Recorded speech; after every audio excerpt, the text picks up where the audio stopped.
90 kids கிட்ட உங்களுக்கு பிடிச்ச சீரியல் எதுன்னு கேட்டா எல்லாரும் கண்ணை மூடிக்கிட்டு சொல்ற ஒரே பெயர் மெட்டி ஒலி.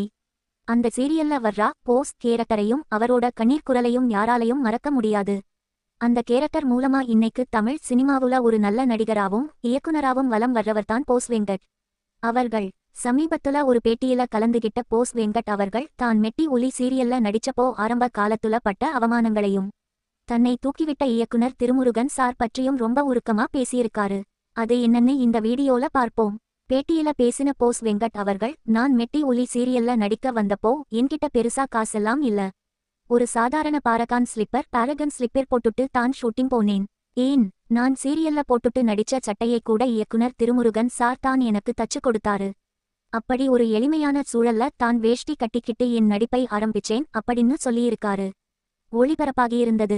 அப்போ சீரியல்ல என்னோடு நடிச்ச ஒரு ஹீரோயின், இவரு போடுற ட்ரெஸ்ஸும் இவரோட தோற்றமும் சரியில்ல, இவரு கூட என்னால ஜோடியா நடிக்க முடியாது அப்படின்னு தயாரிப்பு தரப்புல கம்ப்ளைண்ட் பண்ணியிருக்காங்க.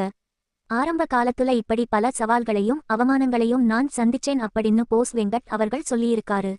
ஆனா அந்த அவமானங்கள் எல்லாத்துலயும் இருந்து என்னை காப்பாத்தி என் திறமை மீது நம்பிக்கை வச்சு தொடர்ந்து எனக்கு வாய்ப்பு கொடுத்தவர் திருமுருகன் சார் மட்டும்தான்.